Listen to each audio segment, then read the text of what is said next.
Welcome back once again, listeners, to Leading with Integrity. Thank you for joining me today. Now, if like me and pretty much everyone I've ever had a conversation with about work, you have ever experienced bad management, then today is an episode you're going to resonate with immensely. We're going to be talking about some bad manager experiences, also a few good ones as well. And we're going to talk about the differences between those. And on top of that, if you, again, like me, grew up in the UK in the 80s and 90s, then there's going to be a bit of nostalgia here as well, because I'm joined by a very special guest, Soubhi, who's had an interesting and varied career that's taken him from chemistry and science and research through to marketing, retail, and beyond. So he's got some really interesting perspectives of all those different industries and the similarities and differences. But he also worked through some quite challenging economic times for particular industries such as the retail rental market in the 90s. And he'll tell us a bit more about that in a moment with some interesting stories where at one point he had 9 or 10 restructures in the company he was working for in the space of a year. And so there's some obvious leadership challenges and lessons to learn from those experiences. And Sass is very kindly agreeing to share some of those stories and insights with us. So yeah, it's going to be an interesting one. We're going to learn about good managers, bad managers, and a bit of nostalgia for all the 90s as well, thrown in for good measure. I hope you enjoy it. This is Leading with Integrity, Leadership Talk, the podcast for first-time managers who are working in tech-driven businesses and teams and who want to be more effective, people-first leaders. Each week, you will learn the crucial strategies, mindsets, and practical tips that successful modern leaders follow to be engaging, ethical, and authentic managers who get the best from their teams. And we'll achieve all of this via weekly conversations with leaders, with leadership experts, entrepreneurs, and business owners, people who have already walked this path and have some amazing insights to share, with an added sprinkling of occasional solo episodes and some group chats where we'll have multiple guests. My name is David Hatch, and I will be your host. And leadership has always been a passion for me. After a career spent in a series of small businesses during 15 years in the aerospace industry, 5 or 6 of those at the end of that career were in a space startup in the UK. So trying to launch satellites into orbit, very cool stuff. And through all of that experience, I learned that the secret to successful management is in the ability to apply great leadership. And in turn, the secret to great leadership, it's all about your integrity, putting people before profits.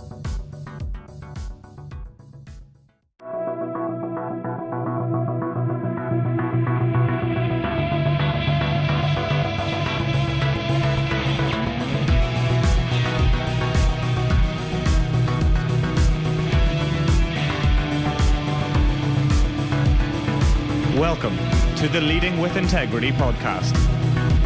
Leadership talk for the modern manager. With your host, David Hatch. So I'm joined this rainy morning in the southeast of the UK by Sass. Thank you so much for being here today and taking time out of your week to come and talk to us today. Thank you, David. Great to be here. Good. I'm pleased. Well, great to have you here. To start us off, I'm going to hand over the reins to you, to the guest, to introduce yourself, tell the listeners a bit about your background, your career so far, and what you get up to today. Okay, great. Thank you. My name's Soubhi. My company is called Business Medics, and we provide marketing for SMEs. But that's really very much hearing the end of the story and not really getting to how the story evolved. My background actually is I'm a scientist. I did a degree and a PhD in chemistry many moons ago. From that, I sort of gravitated into research and development roles for big corporations. And with that, having developed a very interesting product, which is now in household use. When I say I developed it, I was part of a team that developed it. Let's be absolutely clear on that. It's the Halo Heat cooker, basically. Back in the 80s, one of the biggest challenges was that a lot of young children were burning their hands on hobs because if there were electrical elements, and you'd put your hand on there, and it would take ages to cool down, so kids wouldn't know that it was still hot. Put there, and you'd have all sorts of kids rushing off to A&E and stuff. And the challenge was to create something that was sort of heating source that would be heat up very, very quickly and cool down incredibly quickly. And that could happen. They did it through using things like infrared heating, but the problem was getting a layer of glass that was on that would sit on top of that, would allow the heat through and allow it to cool down. And that's where our lab, working for Thorny MI at the time, developed this technology. And it was the coating that did the trick. Too technical to go into now, and probably will lose half your listeners because they'll be fast asleep if I went into the science. But that was it. And we were given, and the interesting part of this story really is that we were given about 200 quid each as an honorarium, because our names were on the patent, for a technology that I believe is estimated to be worth around about 1.2 billion since 1985. Where was Dragon's Den when you wanted it, hey? But there you go. But that's the way it was. I mean, you sign your soul to the devil when you join big corporations, and it's part of the deal. Having said that, it's just nice to tell the story now, and it's now the induction hob cooker. I mean, that's the one everybody uses. The induction heating is what was taken over from that. But the original technology was using an infrared source. But the technology is incredibly similar, But that was, as you can probably tell from the grey hairs, a number of years ago. And one of the great things about that particular project was it enabled me to move from what was called in some research fraternity, from the bench into the commercial world. Having developed the product, or been instrumental in, one of the people instrumentally developing the product, it was an opportunity to move and actually get into sales. And that's exactly what happened. But the problem was Thorn kept changing in various guises. It kept getting sold off. It was a bit of a enormous organization, running from defense all the way through to retail. With these domestic appliances. So I did quite a lot of work for material research in other areas, like Ferguson TV was a big brand then. Kenwood chefs and stuff. I did some work for them, did the pot. And then it got to the stage where the only projects that were available to me were Ministry of Defence projects. And I thought, hang on, this is not what I bought into science for. I sort of had a word with various people in the HR department, and they said, well, look, the only thing we can really offer you, and it's not something that you're ideally suited to, I was coming up to my sort of early 30s, is retail. Would you be interested in getting into retail? And I thought, give it a go. I've worked with white goods for the last 6 years. It's something opportunities. And I ended up working for a brand that some people may remember or heard of. This is a story of my life which will come clear as we go on. Just about every retail company I've ever worked for has gone bust in some way or another. And this was the first. It was a company called Rumbelows. Very famous because they actually sponsored one of the football cups, league cups, in its sort of last year. And I went there as a product manager for white goods. And I was, then became their marketing manager. And out of town retail was booming at the time. And I became the out of town, marketing manager as well. And we were developing different brands. One was Atlantis, one was Home Tech, and so on. Long story, and I don't want to go into too much more because I know you've got other questions you want to ask me.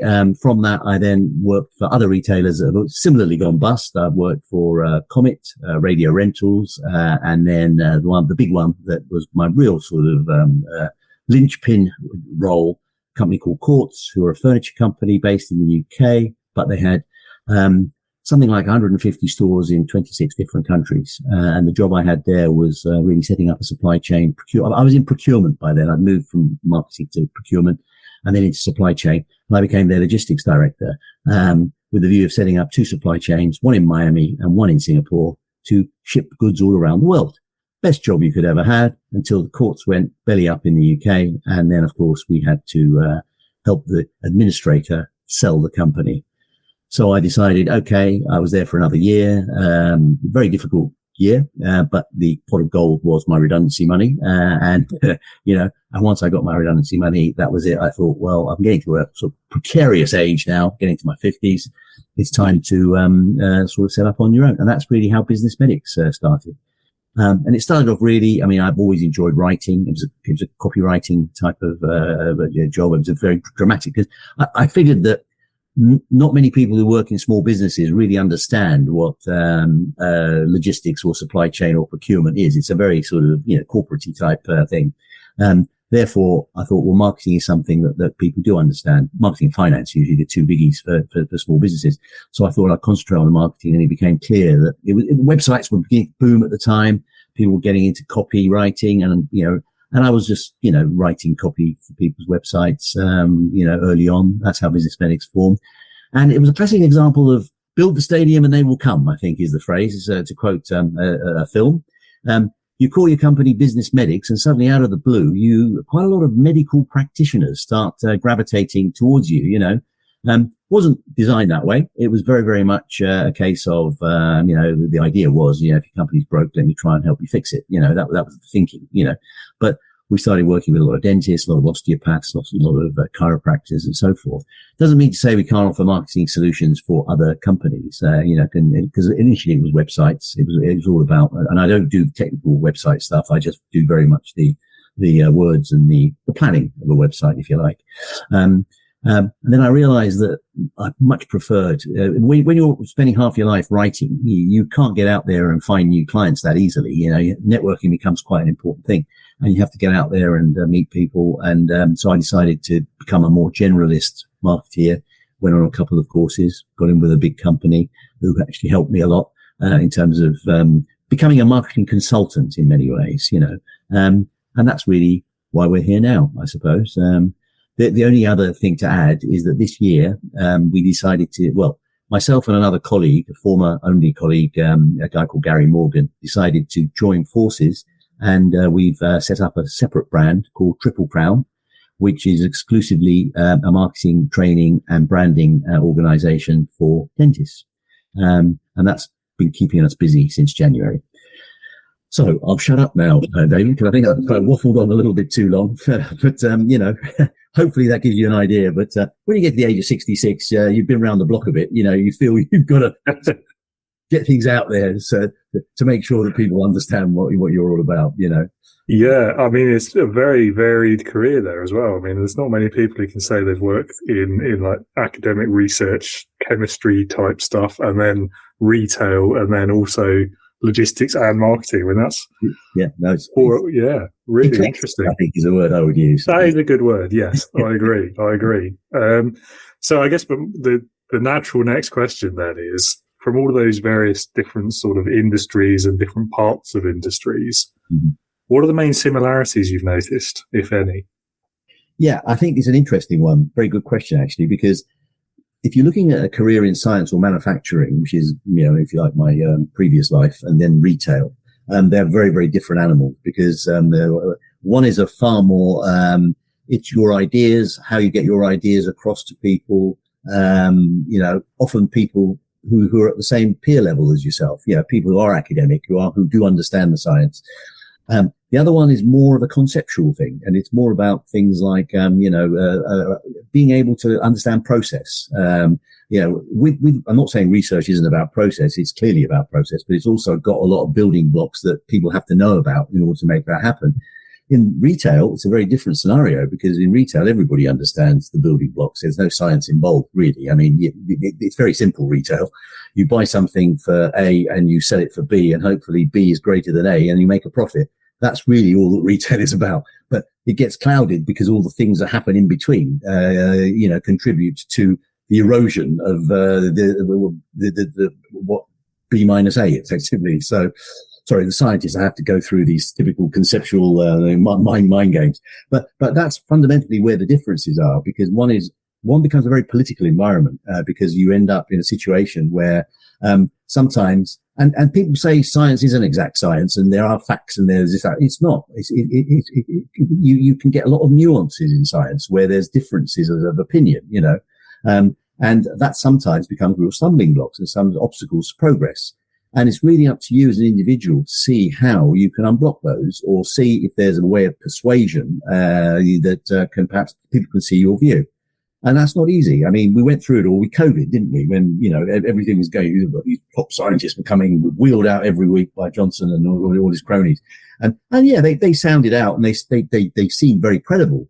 But the reality was the people who were pumping them with the information, they were probably changing their minds, on a regular basis as well, because it was an unknown factor, and that's the beauty of science. It's trying to understand the unknown and evolving the unknown. And sometimes it's really a question of the sort of person you are in terms of how you want, how forceful you want to be able to. And I don't think I've ever been a particularly, dogmatic or really sort of forceful person. And sometimes you just have to accept that people are going to be more, shout louder than you, and you have to accept the consequences sometimes, for good or bad. And sometimes they were good as well. Sometimes your ideas weren't great and you did end up, and the opportunity and what the other person suggested was the right thing to do. On other occasions, you genuinely felt, well, you can see that's going to go south, and perhaps it would have been a good idea to discuss this a bit more. But ultimately, David, it's all about, the conversation you have, the communication skills you have. In retail, I think it's a far more dynamic environment. It's things that you can see the results of what you do very quickly, because if you change let's just change, say that you reduce the price of a product or you do some promotional work on a product, you'll suddenly see the sales go up. No, that's interesting, isn't it? You're taking 20% off the price of a Sony TV and, guess what? Sales go from 5 a week to 50 a week, and that sort of thing, especially if you then advertise it and so on. So the results are very, very quick. And I think the important thing of any individual in any industry is to be able to see, just be agile and be able to see how quickly you can react to those situations to either enhance it or to know when's the time to perhaps pull back from it as well in order to, prevent margin erosion as well, because sometimes you're throwing money at something, it's doing well. Hey, by the way, why do we keep throwing money at it? It's already doing well. Let's let it chug along on its own steam. So, so I hope that's answer the question. Or did I, I think you did. I think the answer was there aren't many similarities, it's mostly differences. And then you've explained what those are. So yes. Right. Yes. Thank you. Thanks for the summary. That's all right. No, quite like the way you talk about how science and the scientific method works out as well. Because I think we quite often fall into the trap of the kind of the social mediaization of science.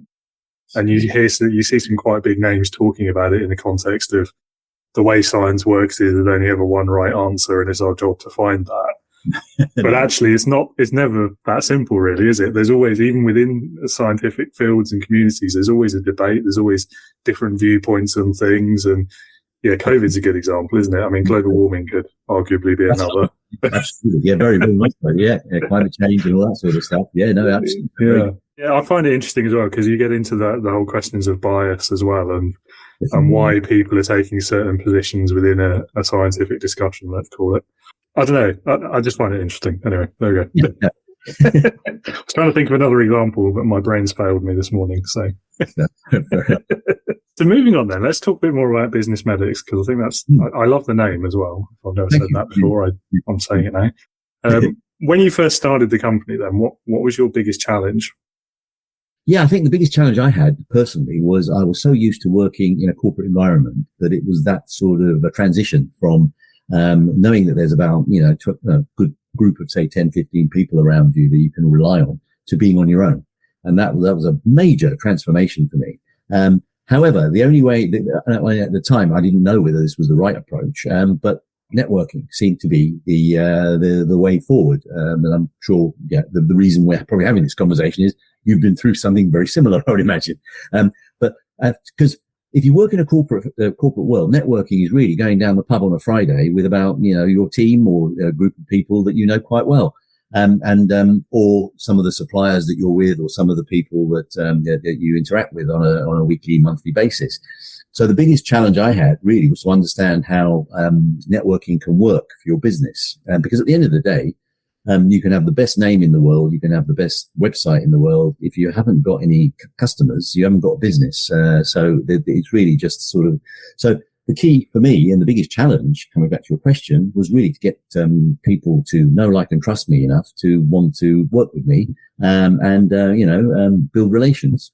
And that's very, very much where, and of course, I will say the BNI word, and I don't know, whether this isn't about networking, this conversation.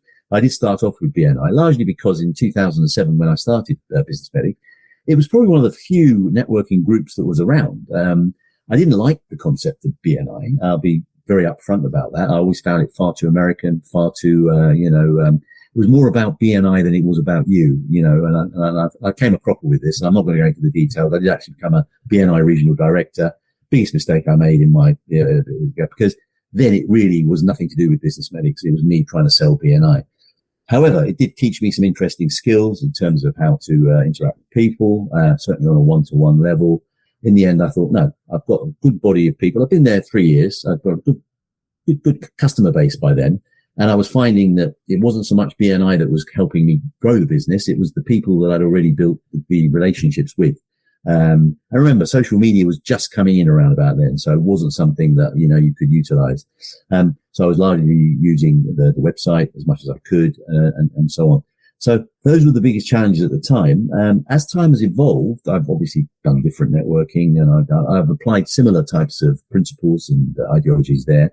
And I'm now finding that some of the challenges are that sometimes the networking group you're with doesn't necessarily afford you the right avenues to explore for, future business channels. I don't mean only by that. Only actually is quite a good one.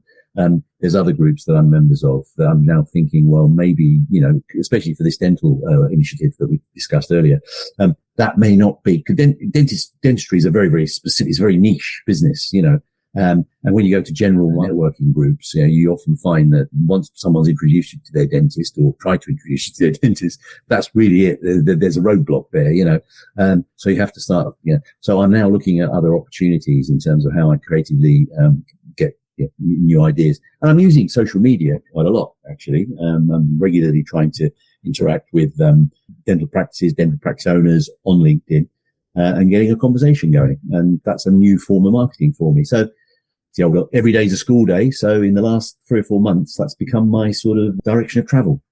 I think there's a good theme emerging in there, which is adaptability, isn't it? It's you try things, see if they work. If they do work, keep doing them. If not, find something else. Absolutely. Networking, my experience has been pretty similar to yours by the sounds of it. Although in a different decade. The big advantage now is there's hundreds of different network organizations, and you can be very, very selective in terms of who you choose, I suppose, Yeah, I don't know if that is an advantage or not. Sometimes it feels like, how do you choose? Very, I think back in the day, you didn't really have a choice, and I think that made it easier for you in a way.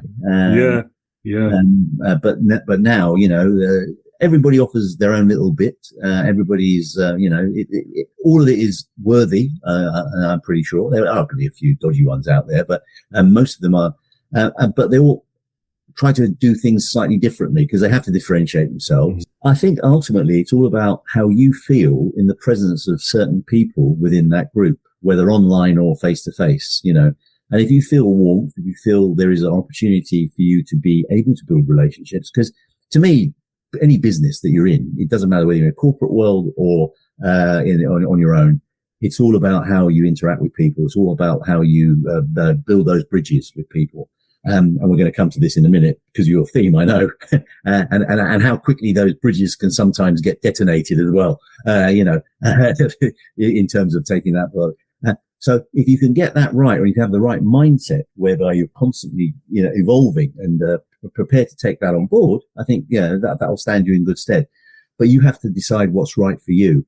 Treat it like your own personal culture. It's got to be a culture fit for your own personality. That's how I see it. Yeah, I agree. I think, I mean, that applies to leadership as well, as we'll talk about very soon. But yeah, I think that was one of the biggest adjustments for me as well when I went out from working for others or with others to working on my own. Mm-hmm. It in a lot of ways, that was a relief. Yeah, I remember you telling me the story very early on. Yeah. In a lot of ways, that was a relief because it was a pretty painful experience towards the end of my last job. But then once you get past the kind of the immediate recent past, you start to realize, actually, I've got no one to bounce ideas off. I need advice on something and I haven't got anyone to ask. And so that for me was where networking really helped. I don't necessarily see it as a way of finding customers or sales or marketing or lead generation, all the other big words. Yes. For me, it's more just about having that group of people I can talk to about stuff. Absolutely. And it's as simple as that. And so for me, it has to be something informal which is why I didn't get on with BNI either. And why I love Only. We're going to keep chatting about Only today, I'm sure, but because that's how we met, isn't it? So absolutely, yeah, yeah. Next question then. From your quite varied career, what moments stand out in your mind as the best and the worst leadership that you've seen? Okay, yeah, good question again.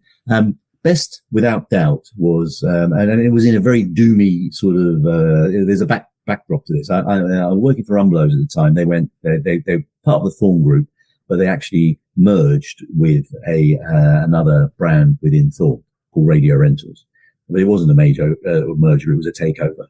And it was one of these situations where we were all asked to go to a hotel in Watford suddenly out of the blue, and we all knew what was coming because you could see. I mean, Rumbelows had morphed into so many different. We had 1 year 7 different restructures.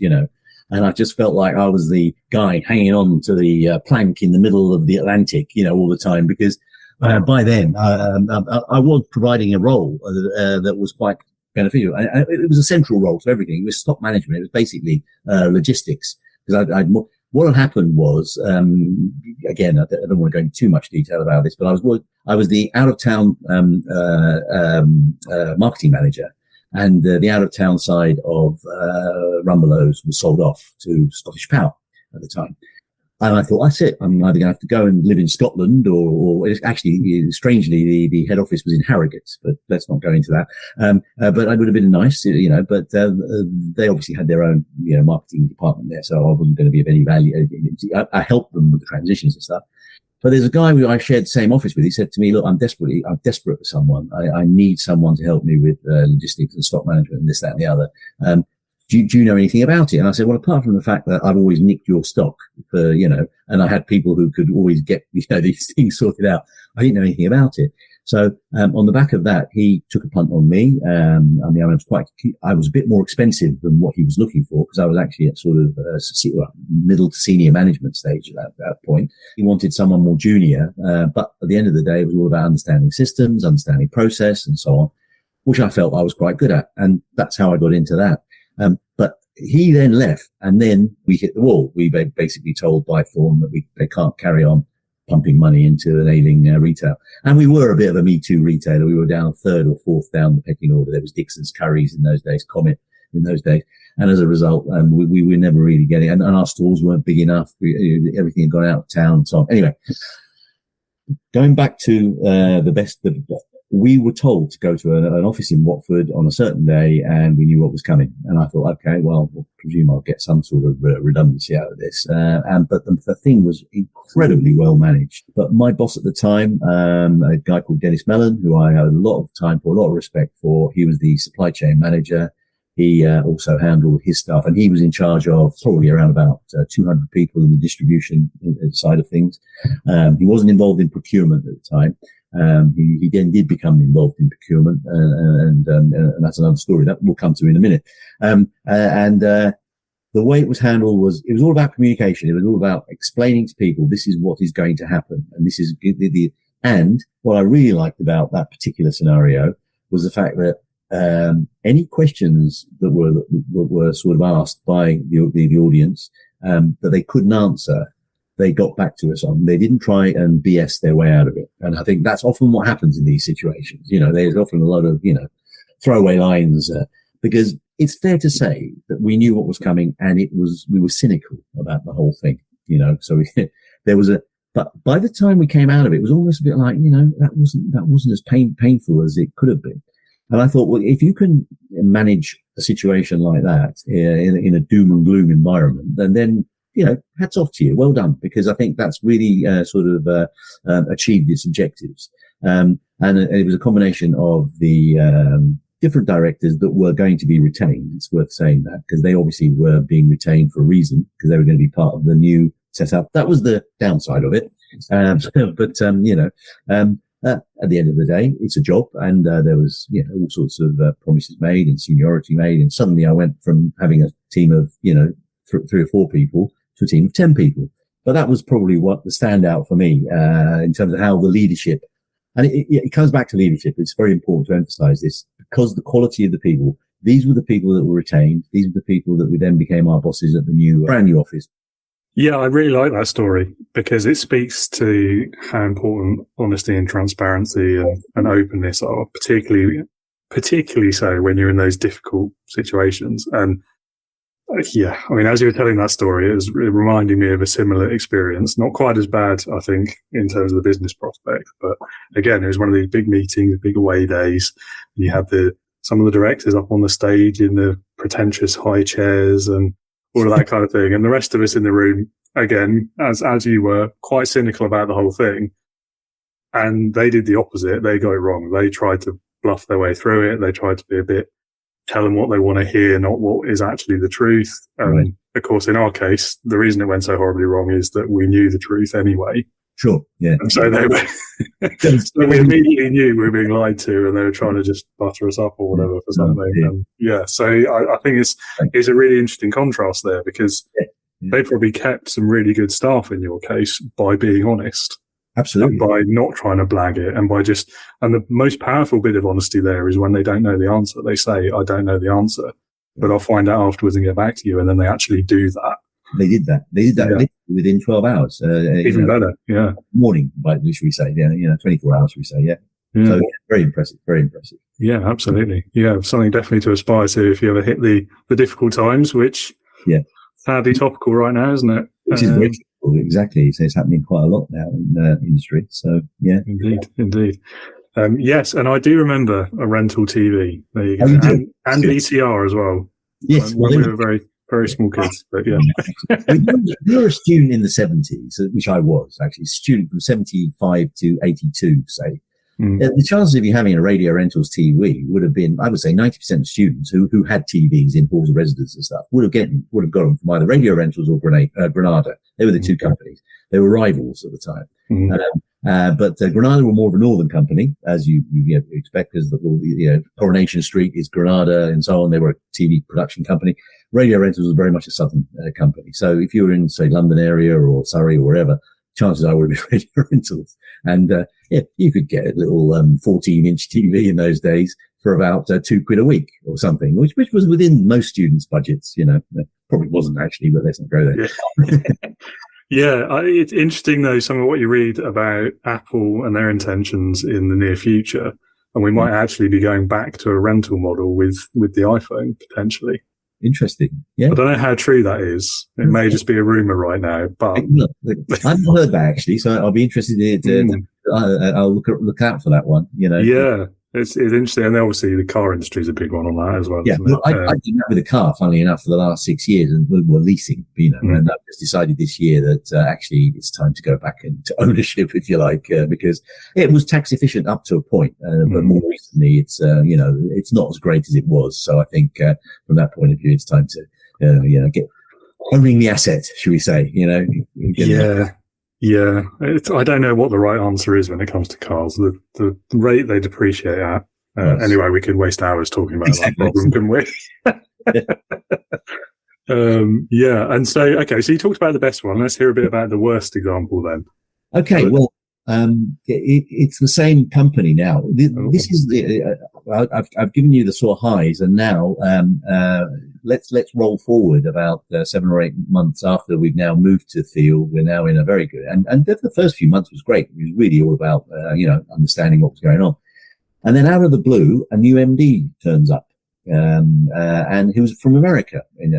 Thorn had a company in America at the time called Rent-A-Center. And the whole concept was that the rental business in America was booming at the time. This is in the late 80s, early 90s.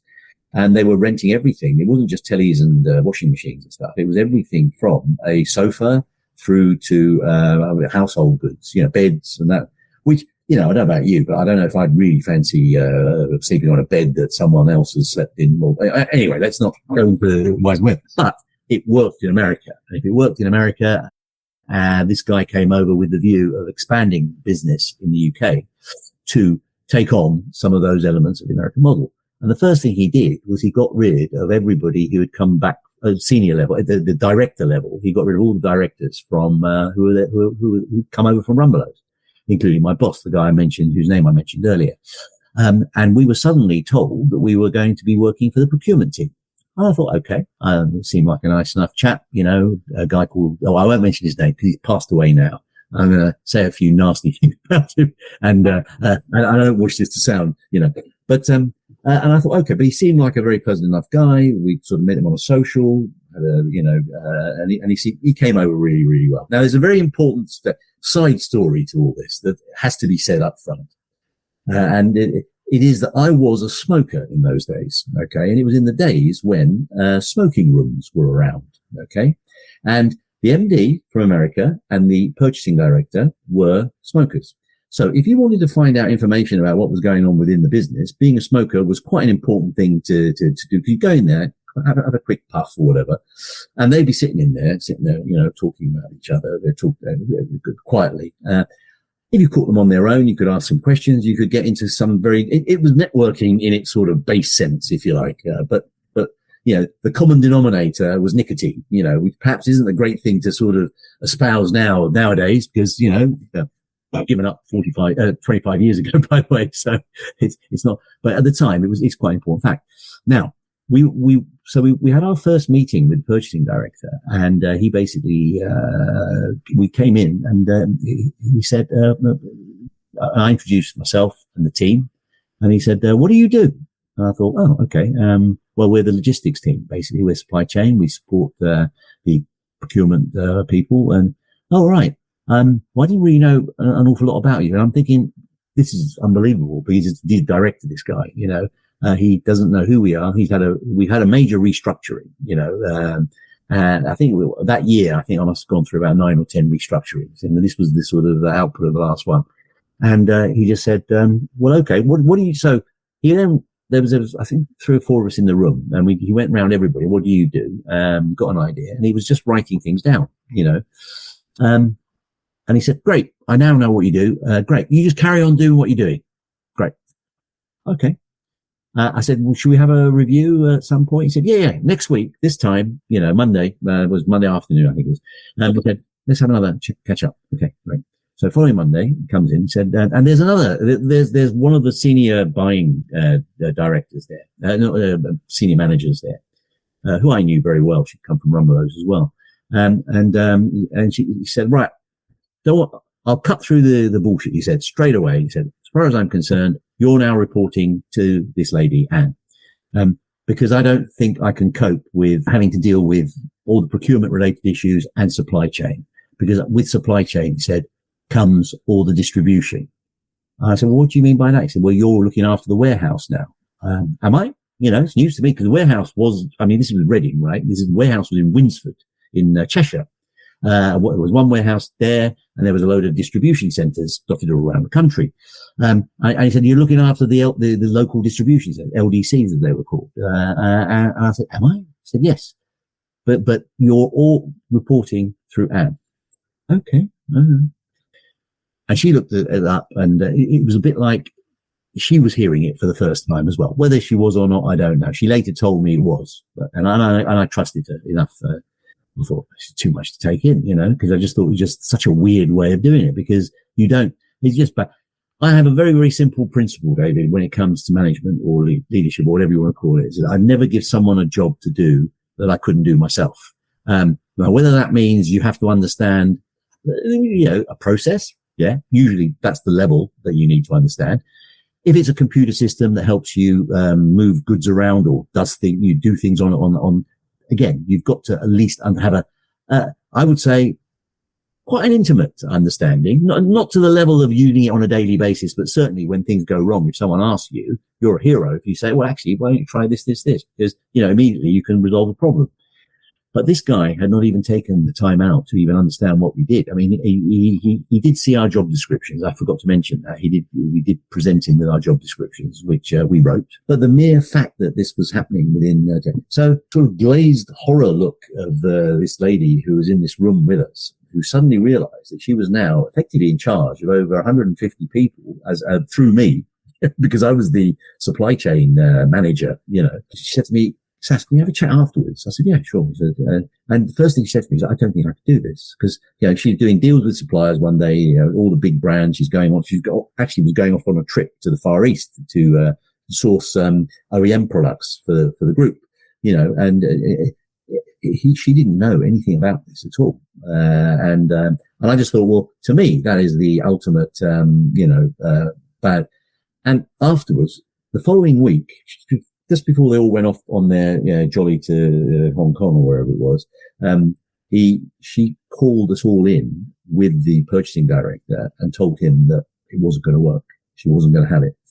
A brave lady, because she was, so as far as she's concerned, you've got to go back and split the organization chart into procurement and supply chain, because why the two interact, and it's all about, the buyers rule the roost in a retail organization because they do all the deals, they do pricing and so on. But the supply chain people make it happen. They're the ones that are calling the stock off. They've got to make sure it gets to the warehouse and then gets to the stores. So, and the two do work in harmony. But for one to have, because at the end of the day, she only did TVs, this lady. What about the white goods guy? What about the guy who did small domestic appliances, the irons, kettles, toasters, and so on? And the upshot of this story, David, is that I then walked into this is where the smoking room story is so important, going back, because this guy was a smoker, as was the MD. I sort of came in when they were having a discussion, and all I heard was the tail end of the story saying, well, actually, I think Sass is perfectly adept at dealing with the distribution side of things. And that's the moment I walked in. Whereas before, he'd taken me off it. He's now telling the MD. And as I walked in, the room went silent, unsurprisingly, but I thought, this may be because I'm a bit of a Mediterranean hothead as well, because I thought I'm not letting this one go.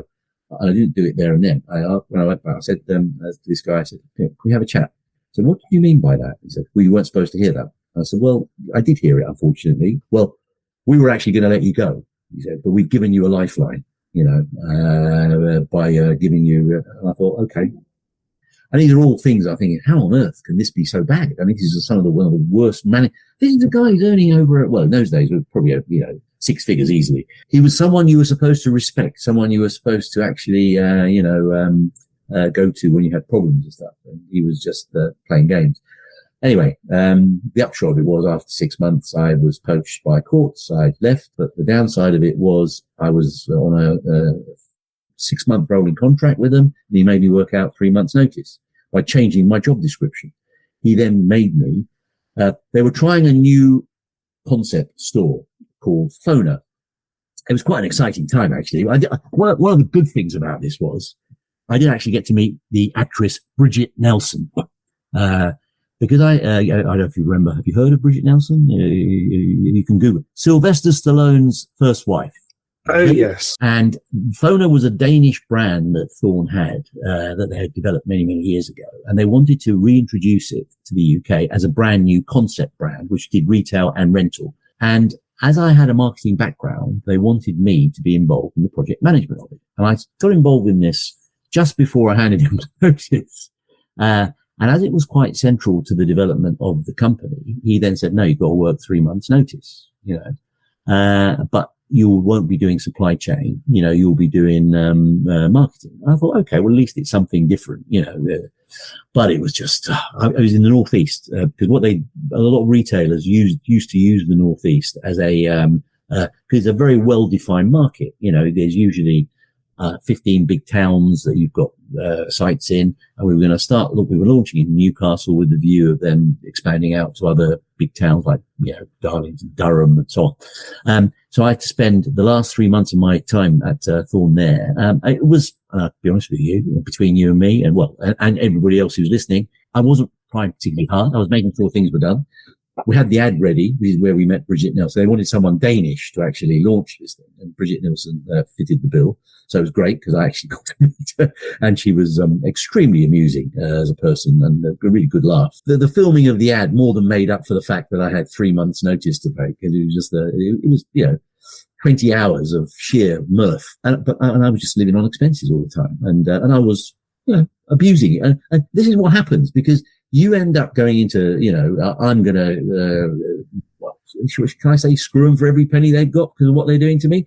it's not the right thing to do, I know, mentality wise, but that's what happens when you're treated like that, Yeah. Yeah. It's the natural outcome, isn't it? And yeah. And I'm not proud of it, but as I say, well, loyalty goes both ways, doesn't it? It's got to be earned by the employer as well. Okay. It's funny though. I mean, so when in his head, when he said to you, well, we were going to let you go, but I've thrown you a lifeline. Yeah. He probably thought that was going to be a great way of securing your loyalty because you were going to think that he saved your job. Yeah. But obviously he was wrong. I mean, anyone can see that wasn't going to work. The opposite is what actually happened. Well, for 6 months I had to deal with trade union issues. I don't know anything about it. It's not my skill set. Luckily, we had some good HR people around who, because we were dealing with warehouse staff, it's all very heavily unionized. And just because I'm looking after the warehouse manager, he's looking after, the 50 people who work in the distribution centers, that becomes my responsibility. So I always had a sort of, full-time HR person, dealing with all that side. We didn't really have a dispute of any sort, but they got wind of the fact that they thought we were going to outsource the warehouse, go to a distribution company. XL Logistics was a big company at the time. And we did look at them.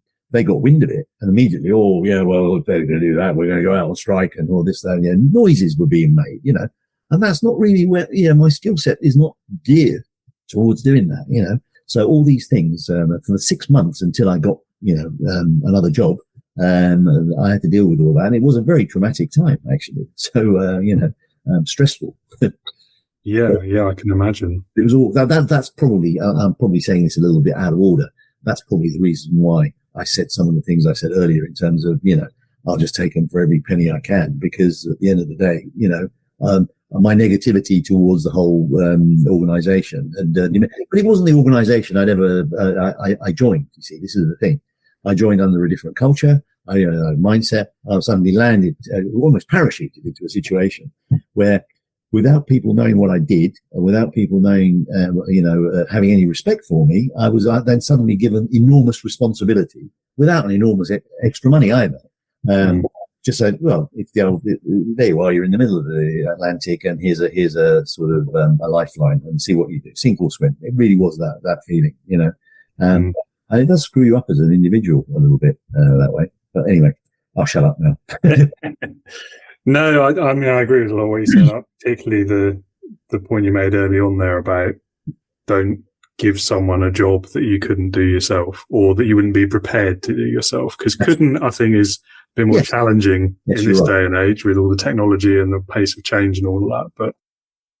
But I think that's a very key thing, isn't it? And I mean, I've always looked at it as in terms of the you wouldn't as opposed to couldn't, because it's like if I see that as beneath me, let's say in inverted commas, and I'd never do that myself, I'll get someone else to do it. That is horrible leadership, and you should never think like that, never behave like that.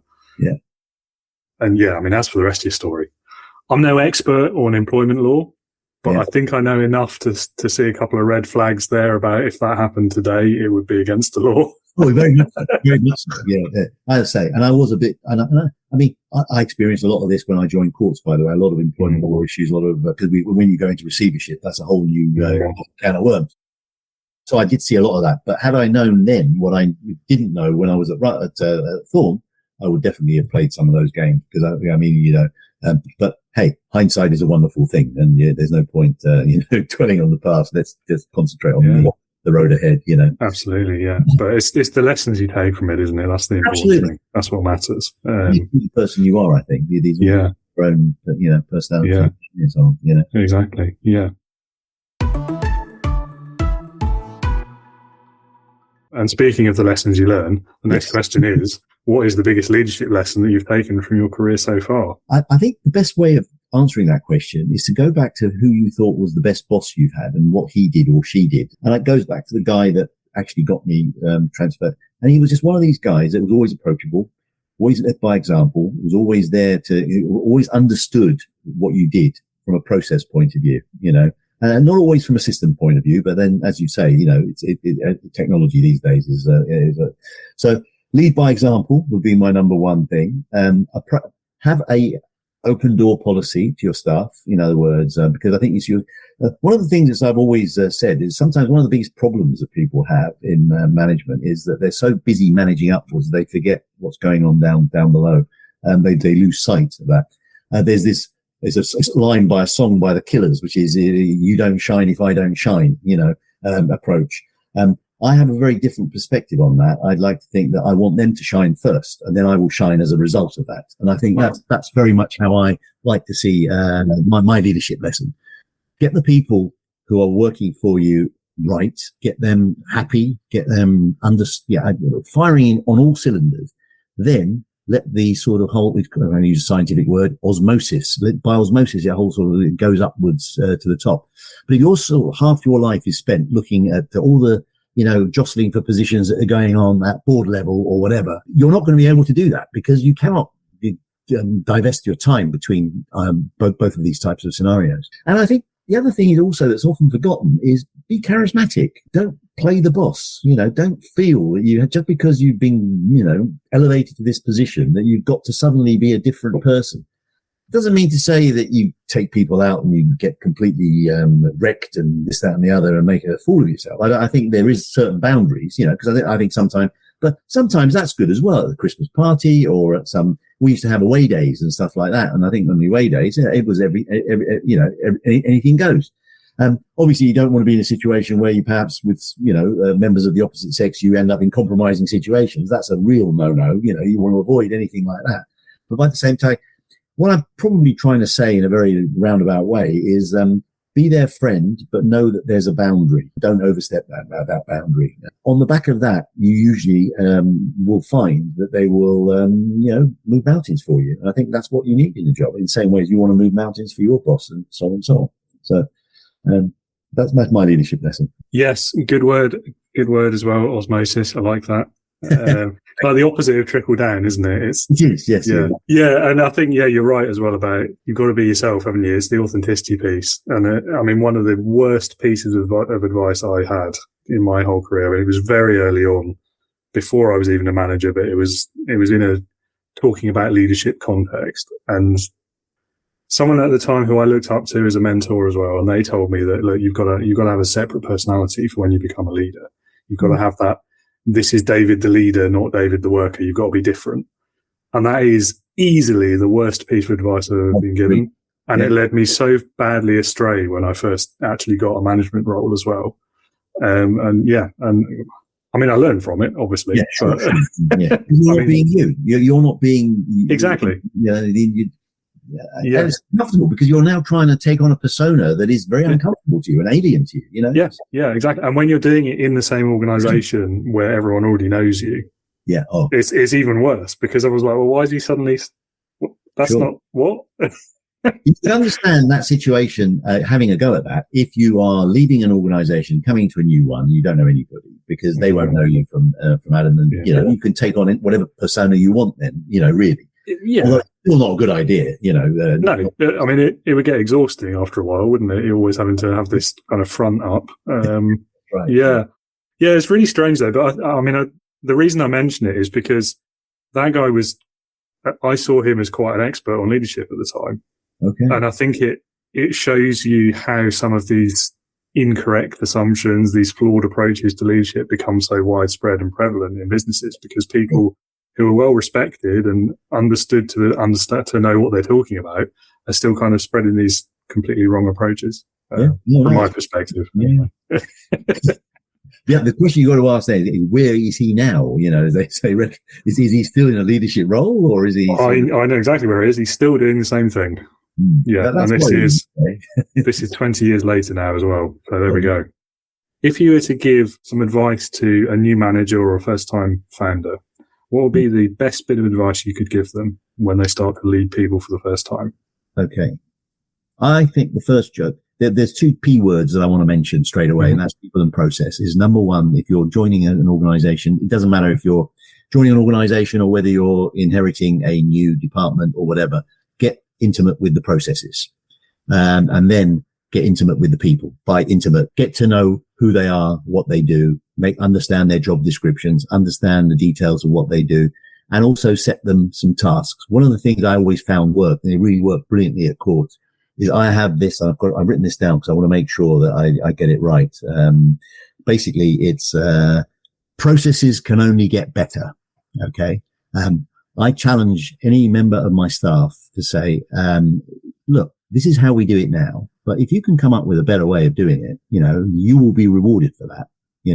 By rewarded, I don't mean necessarily we're going to, lavish them with a load of, like 10 grand a year more or something like that. Although, it would obviously have some sort of impact on annual salary review. I also mean little things like, get them a ticket to see if they're a football fan. They go and see, their favorite football team.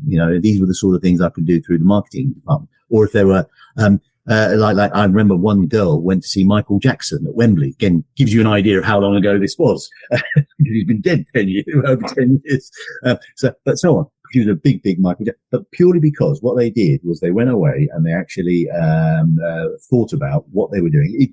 See, the biggest challenge anybody's got with staff, I think, is they're doing usually a repeat task or something that is quite mundane or something that, if you can put in their mind that doesn't need to be a repeat task, there may be a better way of doing it. I'm just saying we're doing it this way because it's what we've come up with so far.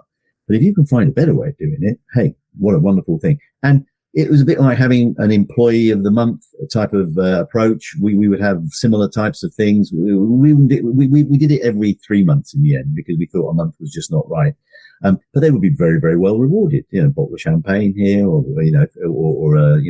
some tickets to go out and have a nice meal somewhere if they weren't drinkers or anything like that. Those were the sort of things. Now, if you can get intimate with these processes and the people, with the soft eye, I think that's half the battle, because everything else then is about your ability to manage upwards. Because but I always let the results speak for themselves. You're going to have your KPIs. The only way those KPIs are going to be delivered is through those the people. If they're not being delivered, people upstairs are going to say, why the hell aren't they being delivered? What's wrong with you, Soubhi? Blah, blah, blah. If they are constantly being achieved, then you've got the perfect situation. People are immediately, you are shining. It's back to the osmosis thing. It's you're shining because they're shining. And I think that is how I would approach, any specific task related leadership, type of role. And obviously, I'm talking about very complex environments here. We're talking about retail, where you're not always in control of the situation. You've got suppliers to deal with. You've got warehouses to deal with. You've got sometimes computers to deal with, that systems don't always work. Things go wrong. There's input errors and so on. So putting all that as a sort of big mishmash into a thing, and I created this wonderful process, I remember, that everybody would have on their wall in a laminated form, just so that they could understand. And the challenge was, find a way around it. This was at Courts, by the way. This was where things were very good. I mean, I haven't talked about Courts leadership, but the culture within Courts that we had, we were a very strange environment because they were a family run business, very much UK based. Their stores in the UK weren't great, but they had this overseas operation that was phenomenal. Turning over 100 million pounds a year. We were given enormous degrees of freedom to do deals with suppliers. We were given budgets and so on. And the team were very, very focused. And of course, there was an easy one. Overseas travel. Every year, one of the things we had to do an annual audit within a stock audit in the Miami or Singapore warehouse. Now, with the best will in the world, nobody really wants to sit in a warehouse and count boxes. It's not the greatest thing in the world. But if you're doing it in Miami or Singapore, actually it has a little bit of an edge, and you're going to be there for about about a week. And you're going to meet some interesting people there. And I thought every year, people, just coming back to this thing about reward and idea that people who were doing well process wise, anybody who came up with great ideas would be the next person on the audit. We had to be fair, because every year we try and get someone else involved in the audit, so that everybody got a chance, but all in all, keeping a happy ship is one of the most important things, because that way the work gets done, and things move forward, that's it really. I think that's the advice I'd give people. Get to know people and the processes. There's so many things I think that are important when you're looking at process, every business runs on process, doesn't it? But those processes are run by the people. So people are always going to be the most important thing. I agree with you. And I really love that approach where you get the personal people who have to run that process are going to know it best. So if there's anyone in the business who's going to find a better way of doing something, it's them. And I think too many of these kind of change management programs are top down, and they don't always consider people who are actually doing it. Like, those are the people at the coalface, let's say, in inverted commas. Those are the people who are going to have the most understanding of it and how it works and how to do it better. Now, the former guest, actually, Paul Teasdale, who he spent some time in Formula One industry, and he would call it making the decisions at the point of most knowledge. That's what it is, isn't it? They will have the most knowledge about how that is going to work. They will know best how to improve it. They will know best what to do if something goes wrong, what decision needs to happen. And so really the leader's job in that kind of situation is, first of all, get out of their way. And second of all, make sure they've got everything they need in order to make the best possible decision or the best possible improvement. Absolutely. And then if you can incentivize and reward that behavior as well in the ways that you've described, even better. Absolutely. Yeah. I love it. One thing I wanted to just add to that is something I do with Business Medics, actually, because one of the things Business Medics does is they do, when I interact with a client for the first time, I always recommend the marketing workshop, because that way you can get an exploration into where the pain is, where things are working well, where things need improvement and so on. And one of the things I usually insist on, and sometimes worse in some that with smaller businesses, it's not always, it's a bit hit and miss. I always say the person who is responsible for your database needs to be involved in this meeting, because you don't know what's going on. And I mean, this really is important for dentists, by the way, because I have to say some of the most shambolic, databases I've ever seen have come from dental surgeries, and I've worked with about 9 or 10 of them over the years, largely because, there's a drift of staff, and every time a new member comes along, they're inputting data onto the system, differently. Now, that's bad management, in my opinion, because there should be a rule that says you input it this way. So, for example, if you want to do a newsletter, and half the people's first names are missing, half the people's surnames are missing, or Mr., Miss, Ms, and MX, or whatever you want to be labeled by these days, is missing. You've got a problem, because you're the only person who's going to know who that is. If you give it to someone like me, who's a marketeer, all I'm going to look at is a load of data, and I'm going to say, well, I don't even know this person's first name is a male or female. So I can immediately insult that person if you want to. So I insist on saying to people, anybody who's intimate with their database or is using it on a daily basis needs to be involved in that meeting. And 80% of the time people are receptive to that. Other people say, well, I don't want her to be in that meeting because it's just, unnecessary. It would take them away from their job. I think, okay, and I know what I'm going to get. So what I then have to do is compensate for that if we carry on and do some further work by having separate conversations with those people and getting an understanding with them. Yeah, but it's not good, because what you're trying to do with the workshop is to portray a proper landscape of the marketing situation as you are, as exists now, with the view of then saying this is where we want to get to based on the business owner's vision. And it's putting a little sticky plaster on something where it could have been done straight away and avoided. But it's very important that people who are in the know, that was a very good point. Leadership Heroes. All right. Well, last question, because I'm conscious we're about to run out of time. Yeah, sure. This is my favorite question. I ask everyone this same question. It is called Leadership Heroes. Yes. So the question is, if you had to pick one person, they can be alive or dead, past, present, real or fictitious, anyone you like, who in your opinion would perfectly embody leadership, who would that person be and why? Okay. The answer to that question for me is Nelson Mandela, because he exemplifies a leader who actually went through, he was basically incarcerated, as we all know, for a number of years, and he came out of it, and he never seemed to hold a grudge. He seemed to always have this charisma about him. I think one of the things I love about Nelson Mandela was he always used to come out with this confident approach. He exuded confidence, if I may say that. And when you've been inside for 20 years in a prison, when and I've seen the prison, by the way, I've been to the island in just off Cape Town, and it's really quite horrific, the cells and this, that, and the other. So he would have been in that for 20 odd years.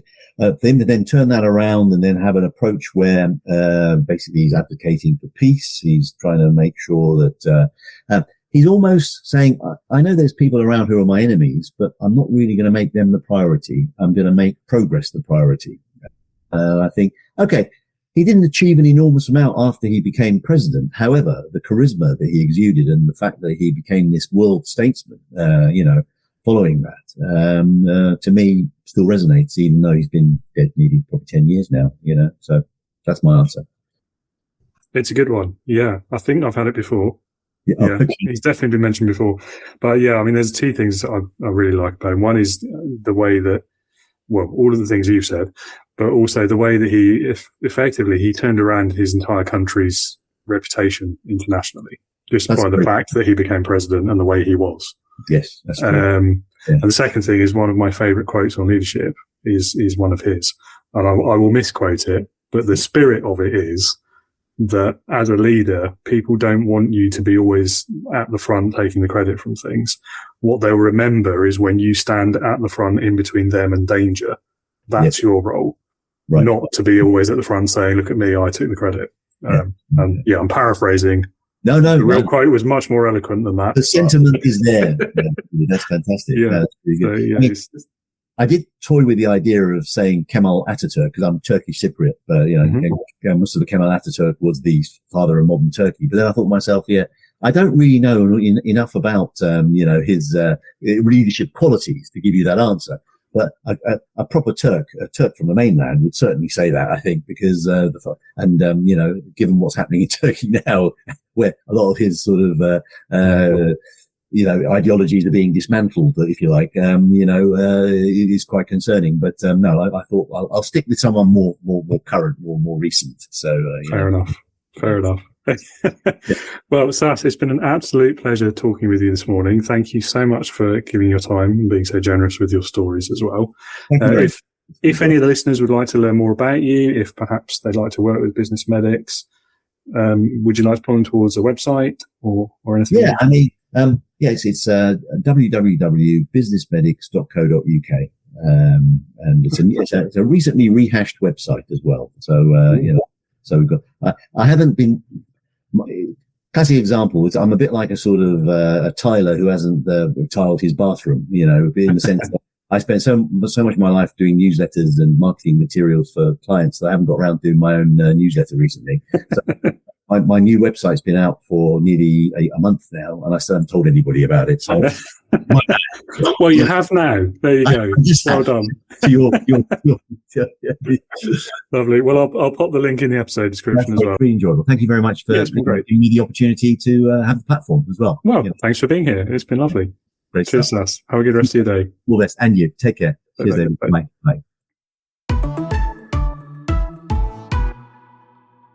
Thank you again, Sas, for being so generous with your time. That was such a great conversation. I completely lost track of time, so we're probably going to end up being a bit longer than the usual episode, but I hope the listeners will forgive us for that, because what great stories you've told us.